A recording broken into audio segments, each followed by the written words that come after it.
ये मनुष्य व्यवहार शून्य किस वजह से होता है? व्यवहार कुशलता इसके अंदर किस कर्म के उदय से आती है, जिसे बिहेवियर कहते हैं। लोक व्यवहार पर ही टिका है। लोक व्यवहार में यदि व्यवहारिकता नहीं है तो वो नरक बन जाता है। व्यवहारिकता के बल पर ही स्वर्ग को बसाया जा सकता है, जमीन पर उतारा जा सकता है और स्वर्ग की सीट को बुक किया जा सकता है।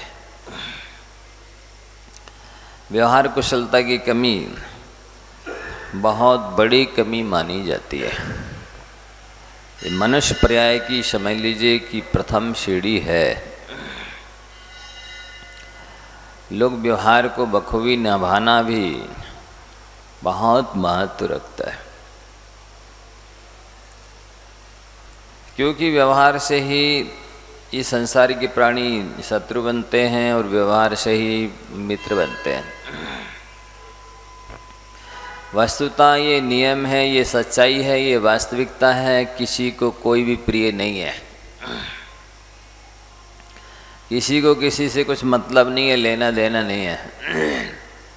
वे अपनी स्वार्थ के लिए ही रिश्तेदारी निकालते हैं, जोड़ते हैं, स्वार्थ के लिए ही अपना बनाते हैं, अपना मानते हैं। वस्तुतः किसी को किसी से कोई लेना मतलब है नहीं।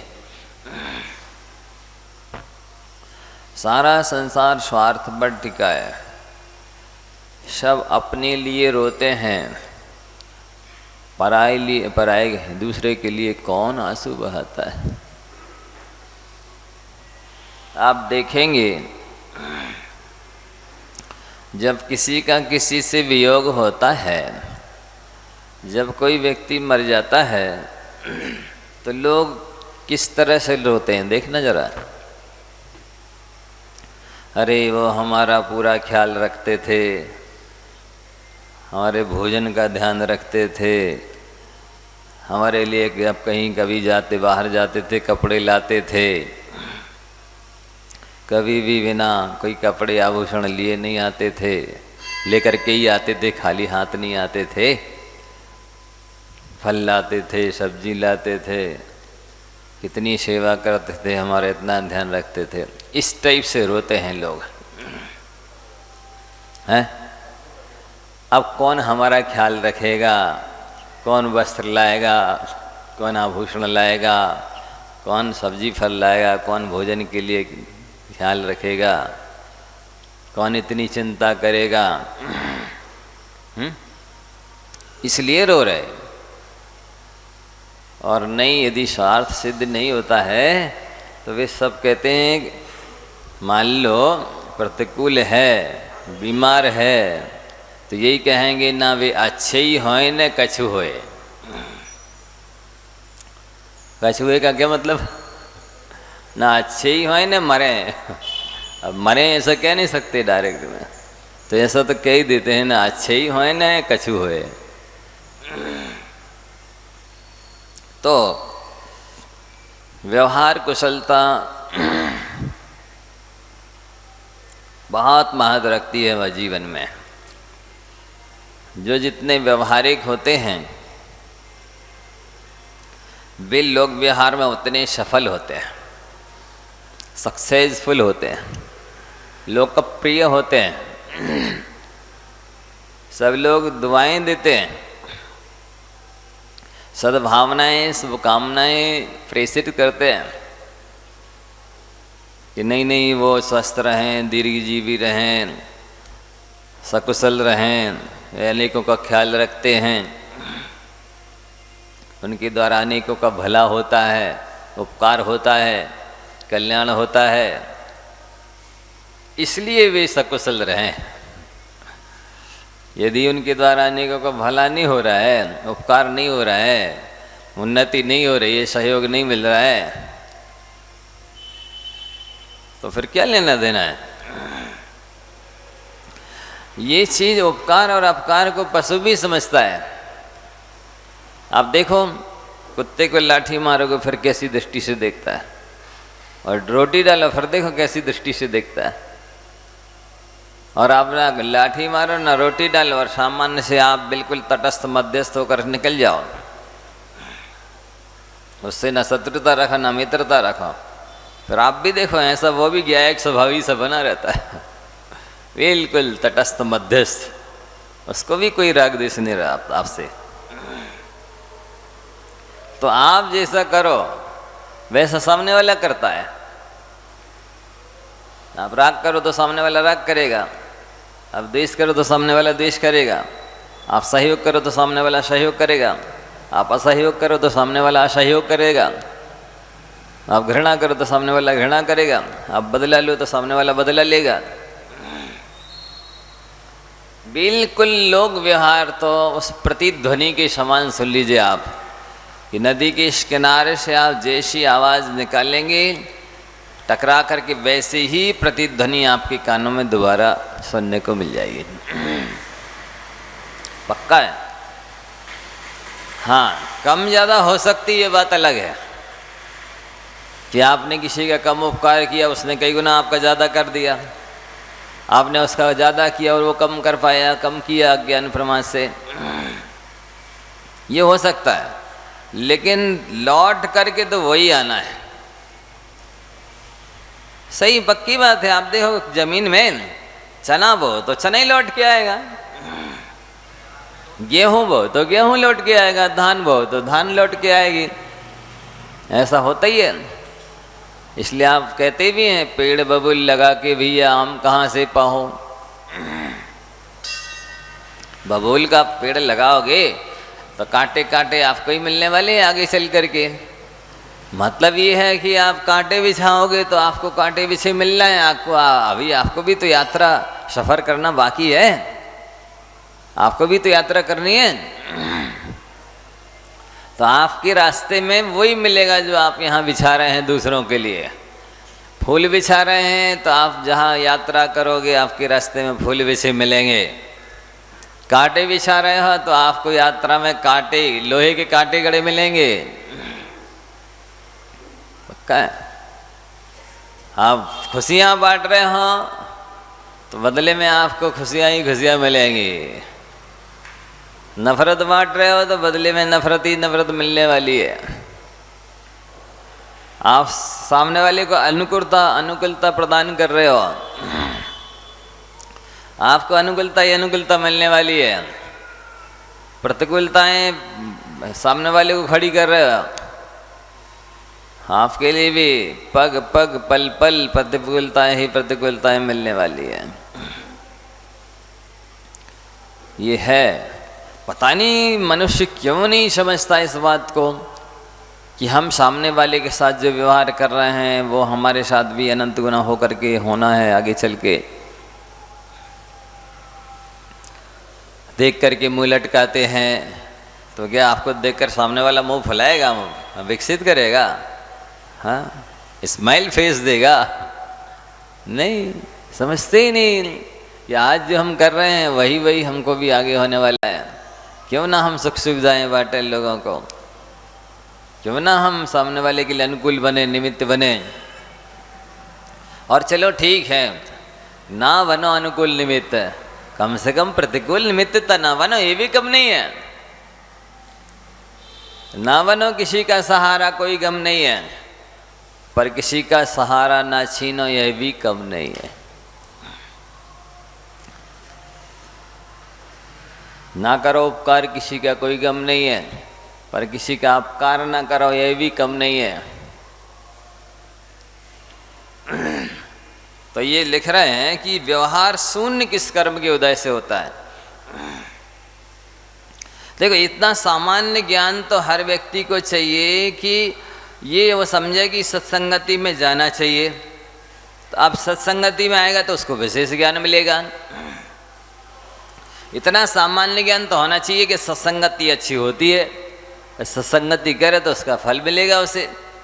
इतना सामान्य ज्ञान तो होना चाहिए कि अच्छे संस्कार होने चाहिए, तो वो फिर सत्संगति में आएगा तो और संस्कार अच्छे मिलेंगे, बढ़ेंगे उसके संस्कार।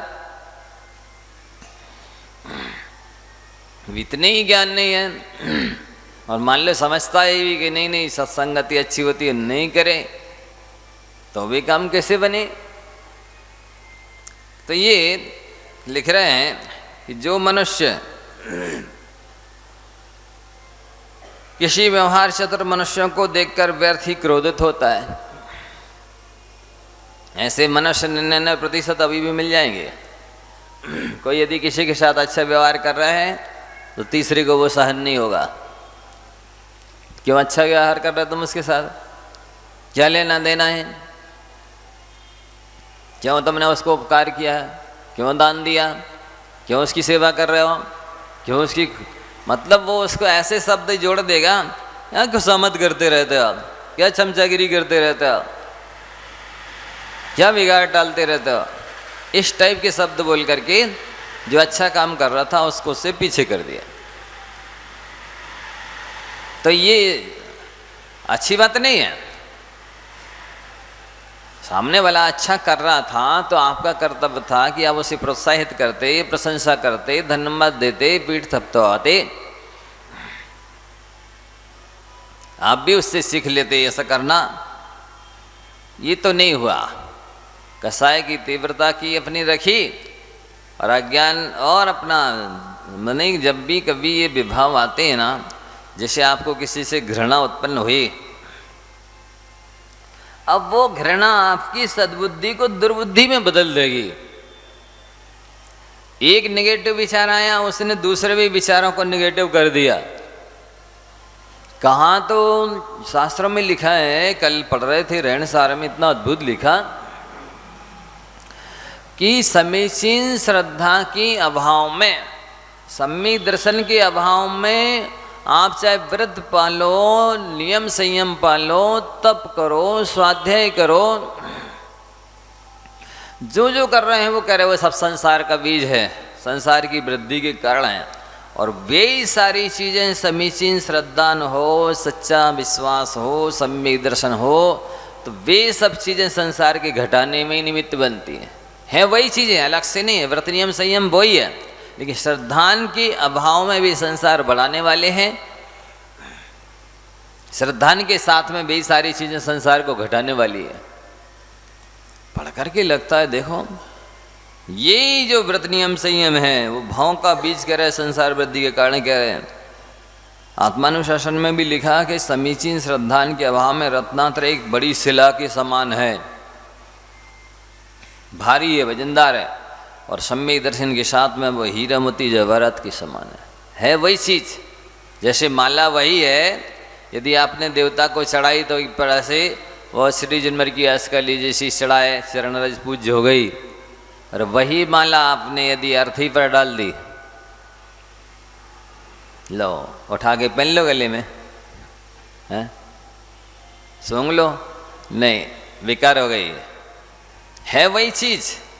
वो किससे संपर्क रख रही है ये मात्र रखती है। दूध तो वही है, उस दूध को आपने कड़वी तुम्बी में रखा है कि मीठी तुम्बी में रखा है।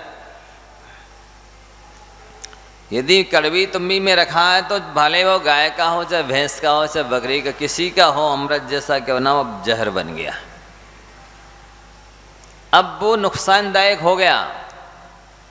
और वही दूध यदि मीठी तुम्बी में रखा है तो अमृत कहलाता है। ठीक ऐसे ही दूध के स्थानापन्न जो व्रत है, नियम है, संयम है, पूजा है, पाठ है, दान है, तीर्थयात्रा है, तप है, वो सब कर्म निराई कारण है, संसार घटाने वाले हैं, कल्याणकारी है। और सम्यक दर्शन नहीं है, सच्ची श्रद्धा नहीं है, और ख्याति विजय आपके लिए कर रहे हैं, ये सब करते हुए भी आप आनंद संसार बढ़ा रहे हैं, दुखदाई है। भावों का बीज लिखा है, पढ़ करके तो एकदम अंदर से रोंगटे खड़े हो जाते हैं। क्या लिख रहे, श्रद्धा नहीं है तो सब बेकार है आपका। चाहे पूजा करो, चाहे अभिषेक करो, चाहे सम्यक से करके वंदना करो, चाहे व्रत नियम संयम पालो, चाहे स्वाध्याय करो, चाहे कुछ भी कर लो, श्रद्धान के अभाव में सब जहर है, संसार की वृद्धि के कारण दुखदाई है। वो आप देख लो, करने वाले में सब पूजा पाठ करके अपने चले गए, पता है ही नहीं किस उद्देश्य से पूजा करना है, किस उद्देश्य से अभिषेक करना है, किस उद्देश्य से हमको तीर्थ यात्रा करनी है, किस उद्देश्य से दान देना है, कहाँ देना, कब देना है, क्यों देना है, कुछ भी नहीं करना है। बस केवल ये सब संसार बढ़ा रहे हैं। मतलब पुण्य बंद होगा, संसार में ही रहेंगे, मोक्ष थोड़ी जाने वाले हैं। वहाँ से फिर उनका परिवर्तन चालू होना है। सुख शांति तो मिलनी नहीं है, कल्याण तो होनी नहीं। तो ये कह रहे हैं कि व्यवहार शून्य इस वजह से होता है कि वो व्यवहार कुशल लोगों को देख करके व्रत ही क्रोधित होता है। ऐसे प्राय देखने, सुनने में, अनुभव करने में आपको मिल जाएंगे जो किसी के साथ भी अच्छा व्यवहार कर रहा है, उपकार कर रहा है, विनय कर रहा है, सेवा कर रहा है, दूसरा उसे देख करके नाराज होगा, बहलाएगा, फुसलाएगा। क्या को सेवा कर रहे हो तुम, क्या को चमचाई कर रहे हो, क्या को बिगाड़ डाल रहे हो, क्या लेना देना है। मतलब सहन नहीं होना, ये असहनशीलता भी बहुत बड़ा दुर्गुण है। सहनशीलता हर क्षेत्र में अच्छी मानी जाती है, लेकिन वो अपने के अंदर सहनशीलता नहीं बढ़ाता है। खुद भी करना चाहिए तो कर ही नहीं रहा है, दूसरा कर रहा है तो वो देख नहीं पा रहा है, सह नहीं पा रहा है, सुन नहीं पा रहा है। अथवा जो व्यर्थ का अभिमान कर संतुष्ट होता है, ऐसे भी लोग हैं। देखो कुछ है नहीं, ना ज्ञान है, ना शक्ति है, ना धन है, ना इज्जत है, ना कुछ भी विशेष गुण है, लेकिन अहंकार में फूले फूले फिर रहे।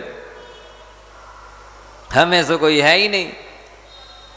जिनके पास वाकई में ज्ञान था, महापुरुषों के पास, साधुओं के पास वाकई में शक्ति थी, वाकई में धन था, प्रभुता थी, प्रतिष्ठा थी, उनने अहंकार नहीं किया। जिनके पास था उनने किया नहीं, जिनके पास कुछ नहीं है कि हम में कुछ दम नहीं है पर हम किसी से कम नहीं है। नाम है जोरावल, उठते हैं घुटनों के बल। तो मतलब इससे सिद्ध होता है कि वस्तु के होने पे ही अहंकार होता है, ऐसा नियम नहीं है। हो वो चीज उसका भी अहंकार हो सकता है और नहीं है फिर भी हो सकता है। दीनता भी अहंकार की पर्याय है, और अहंकार तो अहंकार की पर्याय है ही, अभिमान। ऐसा विचित्र है। मतलब जिनके पास कुछ नहीं है वे भी झुकने तैयार नहीं है। अब किसका अहंकार है? अज्ञान का अहंकार भी होता है, अज्ञान से भी अहंकार होता है। हम भी देख लेंगे। क्या देख लोगे, क्या कर लोगे? बदला लोगे, अगले जन्म में वो फिर लेगा बदला। कौन सी सफलता मिल जाएगी? वास्तव में समझदार व्यक्ति वो है जो शांति में विश्वास करता है। संघर्ष में विश्वास करने वाले समझदार नहीं है। कितने ही पढ़े लिखे होवे, कितने ही संपन्न होवे, कितनी धर्मात्मा होवे, वे समझदार नहीं है। संघर्ष में शांति है ही नहीं, संघर्ष में एकता है ही नहीं, संघर्ष में मित्रता है ही नहीं, संघर्ष में किसी भी चीज की सफलता है ही नहीं, उन्नति है ही नहीं। संघर्ष क्यों करना? करनी तो अपने कर्मों से संघर्ष करो, अपनी इंद्रियों को जीतने में संघर्ष करो, अपनी कषायों को जीतने में संघर्ष करो। जहां करना चाहिए वहां तो करते नहीं, दूसरों से संघर्ष करेंगे। तो ये व्यवहार कुशलता इस वजह से नहीं होती व्यक्ति के अंदर कि उसने व्यवहार कुशल लोगों को देखकर घृणा की है, ईर्ष्या की है, नफरत किया है, द्वेष किया है, किसी की सेवा करते हुए किसी को अलग किया है, किसी की विनय करते हुए किसी को अलग किया है, सहन नहीं कर सका है। थी अच्छाई, उसे करने के लिए प्रोत्साहित करना चाहिए था, खुद भी करना चाहिए था, लेकिन न कर रहा है, न करते हुए देख पा रहा है, सुन पा रहा है। तो ये और साथ ही लिख रहे आगे, जो पुरुष अपनी अज्ञानता के कारण बुद्धिमान पुरुषों की निंदा करता है, मतलब जहां सच्चाई है, वास्तविकता है, सत्य को सत्य नहीं कह पा रहा, ज्ञानी को ज्ञानी नहीं कह पा रहा, त्यागी को त्यागी नहीं कह पा रहा, धर्मात्मा को धर्मात्मा नहीं कह पा रहा, बल्कि उल्टी और निंदा कर रहा है उनकी। अरे ये तो बगला भगत हैं, भगत जी, पंडित जी, इस टाइप के शब्दों का प्रयोग और करके यही तो टांग खींचना कहलाता है। किसी के लिए व्यंग्य कमेंट्स करना टांग खींचना ही कहलाता है। अच्छे शब्दों का प्रयोग करना चाहिए। आपके संबोधन अच्छे होंगे तो आपके संबंध अच्छे होंगे, और आपके संबोधन अच्छे नहीं होंगे तो आपके संबंध अच्छे हो ही नहीं सकते।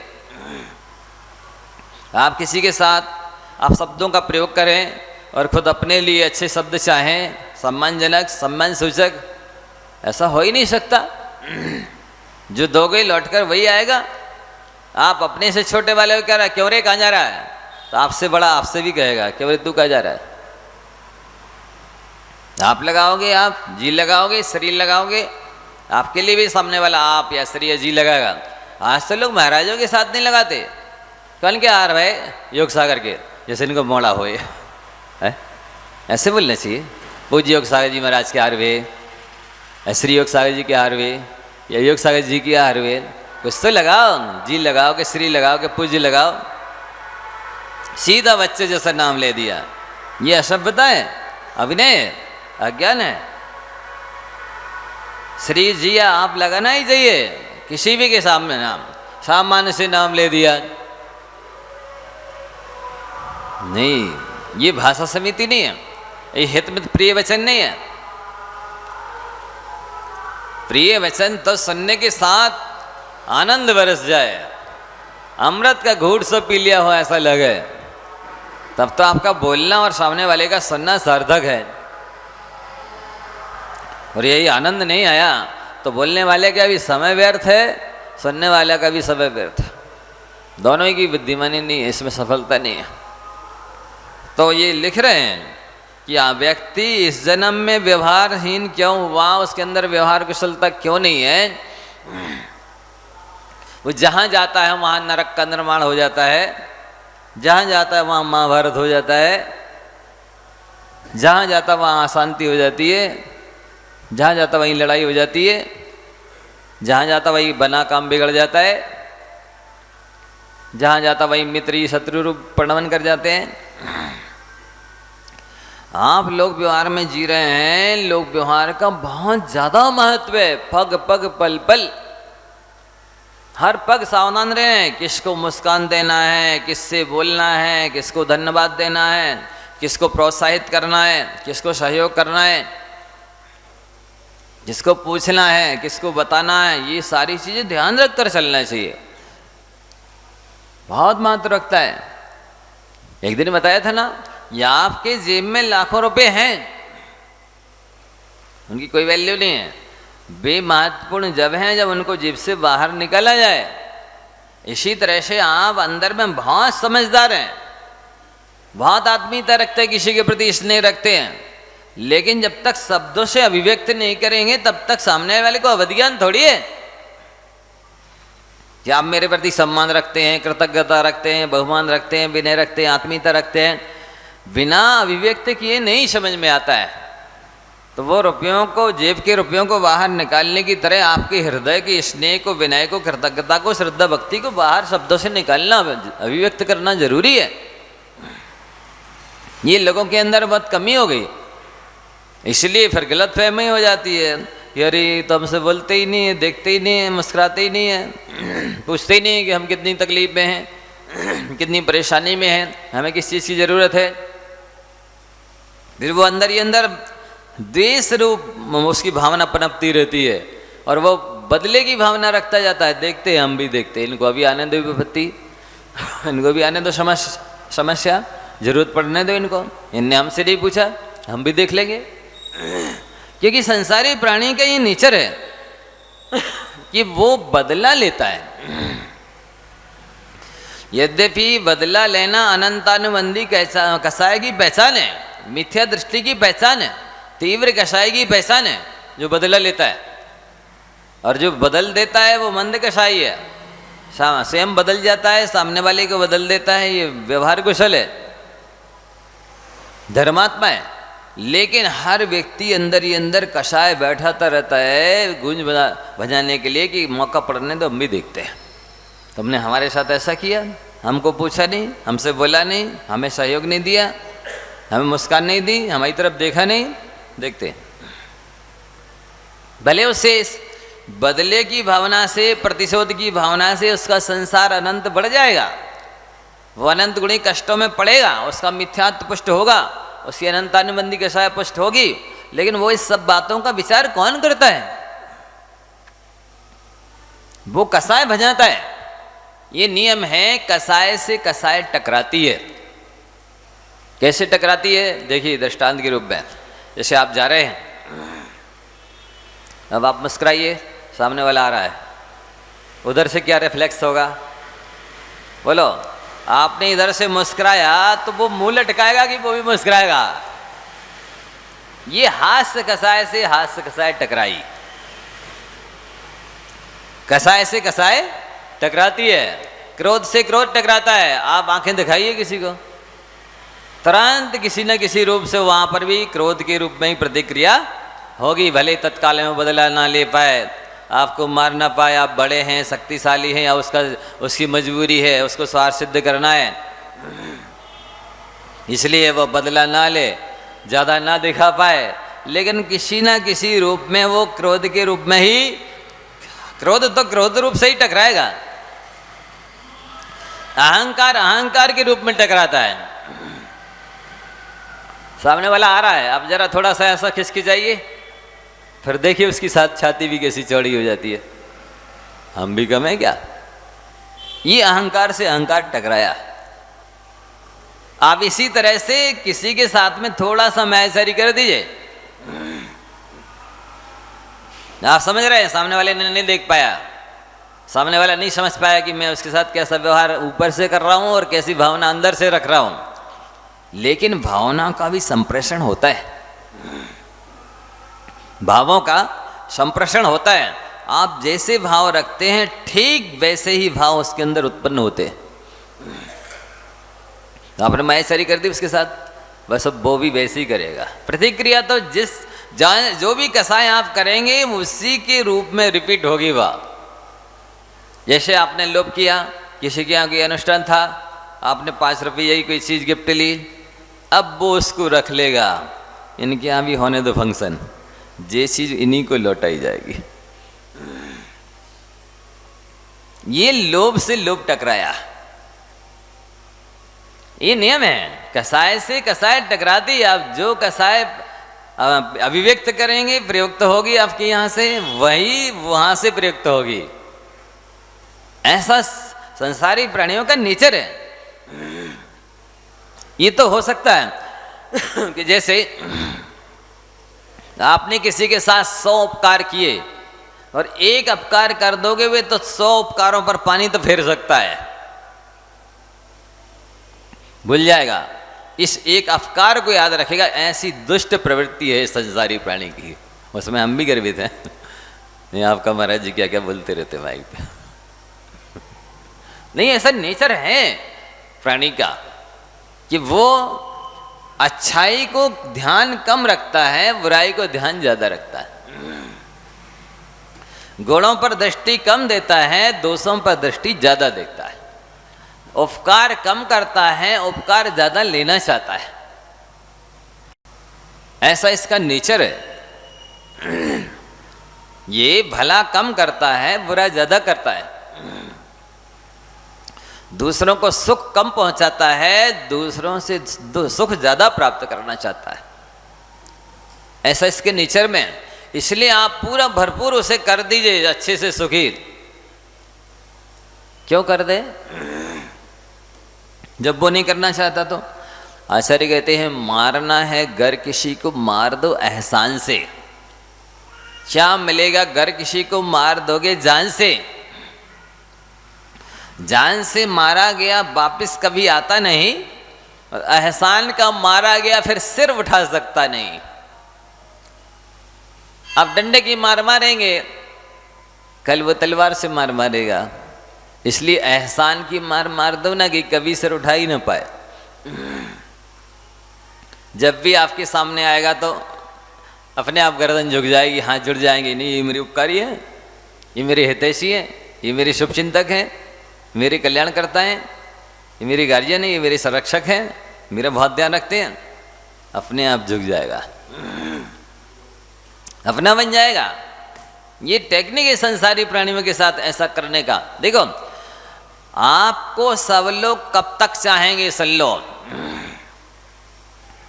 सबके अंदर ये चाह तो रहती है कि सब लोग हमें चाहें, रहती कि नहीं? तो सब लोग आपको तब तक चाहेंगे जब तक आप उनसे कोई अपेक्षा नहीं रखेंगे। क्या? उनसे कोई अपेक्षा नहीं रखना, कुछ भी नहीं मांगना, कुछ भी नहीं चाहना, तो भी आप सब आपको चाहेंगे। और आप सबको कब तक चाहेंगे? जब तक आप उनसे अपेक्षा नहीं रखोगे। जैसे ही आपने अपेक्षा रखी कि ये हमें ये पुस्तक उठा के दे देवे और इनने नहीं दी, लो बैर बन गया, विरोध हो गया, ये बुरे हो गए। तो अच्छे कब तक लगेंगे ये लोग आपको? जब तक आप इनसे कोई अपेक्षा नहीं रखोगे। इसलिए मैं 3 सूत्र बहुत अच्छे से याद रखता हूँ। आप सबको सुनाए कि नहीं मुझे याद नहीं है, रिपीट कर देता हूँ, सुन लियो तो भी याद कर लो और जीवन में उतार लो। No objection, no problem, no demand. No objection मतलब मुझे किसी से कोई आपत्ति नहीं है, आपको जो जी में आए सो करो, हमको क्या लेना है, जैसी करनी वैसी भरनी, जैसा करोगे वैसा भोगोगे। हमें कोई आपत्ति नहीं है आपके क्रियाकलाप से, आपके मतलब किसी के भी क्रियाकलाप से मुझे कोई आपत्ति नहीं है। उपदेश तो देंगे, हम आदेश नहीं देंगे। उपदेश देंगे, भैया आप ऐसे पूजा क्यों कर रहे हैं, व्यक्तिगत नहीं बोलेंगे, सामूहिक बोलेंगे। किसी भी क्रियाकलाप की हम आपत्ति नहीं जताएंगे कि आप ऐसा क्यों करते, आपको भी नहीं करना चाहिए। किसी के भी क्रियाकलाप से यदि आपको ऑब्जेक्शन नहीं होगा, आपत्ति नहीं होगी, बहुत सुखी रहोगे। नो ऑब्जेक्शन, एक सूत्र याद हो गया। मुझे किसी से कोई समस्या नहीं है, कोई आपत्ति नहीं है कि आप ऐसा क्यों बोलते हैं, आप ऐसा क्यों सोचते हैं, आप ऐसा क्यों करते हैं। हाँ, यदि आप लायक हैं, विनम्र हैं, हमारे कहने से संभलेंगे, सुधरेंगे, तो हम समझा देंगे, बता देंगे, टोक देंगे।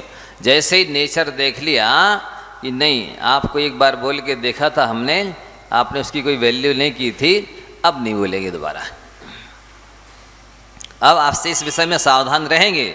दूसरे कामों में भले आप उस लायक हैं तो उस स्वरूप से आपसे व्यवहार करेंगे, लेकिन वो पहले बार जो घटना घट गई है उससे हम याद रखेंगे, आगे के लिए शिक्षा तो ले लेंगे कि इनसे इस काम की नहीं बोलना, क्योंकि ये नहीं कर पाएंगे। और नहीं किया तो फिर क्रोध उत्पन्न हो जाएगा, द्वेष उत्पन्न हो जाएगा, धारणा बदल जाएगी। तो आप सब भी सूत्र को अच्छे से सुन लीजिए, समझ लीजिए और जीवन में उतार लीजिए। No objection. कोई अब अपन ने देख लिया, बोलेंगे कि भी फिर भी ये रात में खाता है, फिर भी ये अनछना पानी पीता है, फिर भी ये इस तरह से उन्हीं का सपोर्ट करता है, उन्हीं का समर्थन करता है, तो हम उसमें क्यों अड़ेंगे, क्यों जिद करेंगे कि नहीं तुम ऐसा नहीं करो। रुख देख करके कि हवा किस तरफ चल रही है, आप उस साइड चलेंगे तो सुखी रहेंगे। अब सामने से हवा आ रही और आप सामने ही चलेंगे तो संघर्ष तो करना पड़ेगा। हवा कौन सी अच्छी मानी जाती है? जो पीछे से आ रही हो तो सपोर्ट करेगी, अपन को चलने में सहजता सुविधा रहेगी। अब सामने से तो तेज हवा आ रही और आप उसी साइड चल रहे, नहीं हम तो यहीं जाएंगे, तो संघर्ष तो करना होगा, श्रम तो करना होगा। तो आप इस सूत्र को उतार लीजिए अपने जीवन में। नो ऑब्जेक्शन, मुझे किसी के कार्यकलाप से कोई आपत्ति नहीं है। अब हम बुरा समझ रहे हैं कि ये ऐसा, तो हम नहीं करेंगे। हम कैसे उपदेश देंगे? बॉडी लैंग्वेज से, अपना जीवन जी करके उसको सिखाएंगे, शब्दों से नहीं सिखाएंगे, क्योंकि जो अच्छा है वो हम कर रहे हैं। जब आप में इतनी बुद्धि हो, विवेक हो, तो आप मेरा अनुसरण कर लीजिए, नहीं है तो मत करिए, लेकिन हम नहीं करेंगे वो गलत काम, कहेंगे भी नहीं, क्योंकि कहेंगे तो आप बुरा मान जाएंगे। हाँ, इनडायरेक्ट में इस काम से ये हानि होती है। कभी कब कहेंगे? जब मूड अच्छा होगा, आप प्रसन्न होंगे, मान लेंगे, स्वीकार कर लेंगे, उस समय इनडायरेक्ट में कह देंगे किसी रूप में। कि आप बहुत अच्छे हैं, यदि एक कमी और निकल जाए तो सोने में सुगंध हो जाए। आप बहुत अच्छे, किसी को भी सुधारना हो तो आप ऐसा मत करिए कि आप में कमी है, आप ये कहिए कि आप बहुत अच्छे हैं, पर इतनी और कमी निकल जाए तो बहुत अच्छा हो जाए। यदि आप इस काम को इस तरीके से और करने लग जाएं तो और अच्छा है, क्योंकि कोई भी व्यक्ति अपनी कमी सुनना पसंद नहीं करता है। किसी अपने काम में आप खामी कमियां निकालें, कोई भी पसंद नहीं करता, भले वो 100% गलत हो, काम बिगड़ गया हो, लेकिन फिर भी सुनना पसंद नहीं करता है। इसलिए आपकी समझदारी इसी में है कि आप पहले तो ये कहिए कि बहुत अच्छा, आपने काफ़ी समय लगाया है, श्रम किया है, लेकिन अगले बार से यदि इतना और ख्याल रख लेंगे आप तो बहुत अच्छा होगा। तो वो जो काम बिगड़ा हुआ है वो अगले बार सुधरने की संभावना रहेगी। लेकिन आपने कहा अरे आपने तो बिगाड़ के रख दिया, बस अब आप उससे अपेक्षा नहीं रख सकते हैं कि दोबारा आप उससे कहें कि ये काम कर दीजिए। नहीं, वो हमसे बनता ही नहीं है, आप पहले हमने किया था ना, तो आपने कहा था कि आपसे नहीं बनता, आप बिगाड़ के रख देते हैं। वो ऐसा कह करके और किनारे में हो जाएगा। तो ये तरीका है, किसी की भी सुधारना हो, संभालना हो, पहले आप उसका सपोर्ट कीजिए, सहयोग कीजिए, प्रशंसा कीजिए, बाद में धीरे से उसकी वो कमी निकलवाइए। आप शुरू से ही किसी की कमी निकलवाना चाहें तो कोई नहीं निकालेगा। तो पहला सूत्र क्या याद रखना है, कोई भी हो नो ऑब्जेक्शन, हमें किसी के कार्यकलाप से कोई आपत्ति नहीं है। दूसरा सूत्र याद रखना है नो प्रॉब्लम। संसारी प्राणी का ऐसा नेचर है, वो आपकी समस्या नहीं सुनना चाहता। आप वो मिला है, आप बिथा कथा सुनाने लगे, हम तो ऐसे परेशान हैं, हमें इस चीज़ की आवश्यकता है, वो उसको नेचर में नहीं है उसके, वो सुनना पसंद नहीं करता है। इसलिए आप अपनी व्यथा कथा को अपने अंदर रखो, उससे तो मुस्कुरा करके मिलो, दो मीठे शब्द बोलो, आगे बढ़ो। नहीं कहते ना, कोदो से घी खो और मूरख से दुख रो। कोदो में घी डाला, कोई वैल्यू नहीं उसकी। इसी तरह से मूर्ख से अपनी व्यथा कथा सुनाई, उसको कोई सहयोग तो करना नहीं है, आपका सपोर्ट तो करना नहीं है। अरे वो तो इतना मूर्ख है कि संवेदना भी व्यक्त नहीं करेगा कि अरे हे भगवान इनका दुख दूर हो जाए, इतना भी नहीं बोलेगा। इतना भी नहीं कहेगा कि ये आप बहुत परेशान हैं, बहुत सहनशील हैं, आप इतना सह रहे, भले सहयोग करे या ना करे, इतना भी नहीं कहेगा। तो आप हमेशा याद रखिए, किसी को भी अपनी जिस किसी को व्यथा कथा मत सुनाइए। आपकी परेशानी है, वो इतना तो कर सकता है, हंसी उड़ा सकता है, और ये तुम तो रोते ही रहते हो, इस आपसे ज़्यादा परेशान तो वे हैं, ऐसा और कह देगा।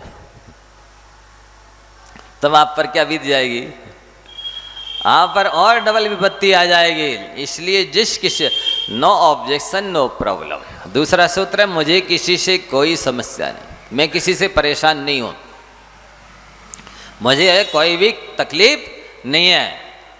कोई पूछने भी आए तो भी कह दो नहीं नहीं कुछ नहीं, अच्छा है, बहुत बढ़िया है, मेरे लायक सेवा हो तो बता देना, ऐसा और कह दो, इसमें ही आपकी भलाई है। पहला सूत्र याद हो गया, नो ऑब्जेक्शन, मुझे किसी के कार्यकलाप से गतिविधि से कोई आपत्ति नहीं है। दूसरा सूत्र है नो प्रॉब्लम, मुझे कोई समस्या नहीं है, मैं बहुत आनंद में हूँ, शांति में हूँ, सुख में हूँ। यद्यपि आपको परेशानी है, प्रतिकूलता है, लेकिन उससे कहने से कोई मतलब ही नहीं है ना, बताने से। वो उसका दुरुपयोग और करेगा, आपकी कमजोरी जान करके, परेशानी जान करके नाजायज़ फायदा उठा सकता है, क्योंकि संसारी प्राणी की प्रकृति दुर्जन दुष्ट प्रकृति है। तीसरा सूत्र याद रखिए, नो डिमांड। जब तक आप किसी से कोई डिमांड नहीं रखेंगे तब तक आपको वो बहुत प्रिय लगेगा और आप उसे प्रिय लगेंगे। जैसे ही आपने कुछ मांगा कि वो फिर अपनी शक्ल छुपाएगा, चेहरा छुपाएगा, फिर वो आपके पास आना नहीं चाहेगा। अरे जाएंगे अब ये कह देंगे कि फलानी चीज़ चाहिए। No demand. बस आपकी सुख शांति का राज यही है। आप ये व्यवहार कुशल, इसमें लिखा है व्यक्ति व्यवहार शून्य किस कर्म के उदय से होता है। तो पिछले जन्मों में उसने व्यवहार कुशल व्यक्ति को प्रोत्साहित नहीं किया, धन्यवाद नहीं दिया है, बल्कि उसको देख करके व्यर्थ क्रोधित और हुआ है। इसलिए उसने ऐसे कर्मों को बांधा है कि वर्तमान में उसके पास कोई व्यवहार कुशलता नहीं है। दूसरा ये है कि उसने व्यर्थ अभिमान करके संतुष्ट हुआ है, ना तो धन है, ना शक्ति है, ना ज्ञान है, ना कोई सुविधा है, फिर भी अहंकार किए मरे जा रहे। अहंकार करने से आप दुखी होंगे, सुखी तो नहीं होंगे। अहंकारी का तो सारी दुनिया पतन चाहती है। अहंकारी, देखो अहंकार के दो फल हैं। एक तो अहंकार अहंकारी को अयोग्य बनाता है अंदर से। अहंकार अहंकारी को अंदर से अयोग्य बनाता है और बाहर से लोगों की दृष्टि में अप्रिय बनाता है। यदि आपको अंदर से योग्य बनना है और बाहर में लोगों की दृष्टि में प्रिय बनना है तो विनम्रता रखो। कहते हैं सादगी से बड़ा कोई, मैंने कहना चाहिए विनम्रता से बड़ा कोई व्यवहार नहीं है और सादगी से बड़ा कोई सभ्यता योग्यता नहीं। बहुत बड़े सूत्र है ये। विनम्रता से बड़ा कोई व्यवहार नहीं और सादगी से बढ़कर की कोई शिष्ट और सभ्य की पहचान नहीं। जो जितने शिष्ट होते, योग्य होते, सभ्य होते हैं, वे उतनी ज़्यादा सादगी से रहते हैं और विनम्रता से व्यवहार करते हैं। और जो जितने नालायक होते हैं, अयोग्य होते हैं, वे उतना ज़्यादा ऊपर से दिखावा करते हैं और अंदर में अहंकार रखते हैं। इसलिए अपने को ऐसा जीवन नहीं बनाना है जिससे व्यवहार कुशल बने। व्यवहार कुशलता ही यहाँ पर स्वर्ग उतार लाएगी और व्यवहार कुशलता की कमी यहीं पर नरक बना देगी।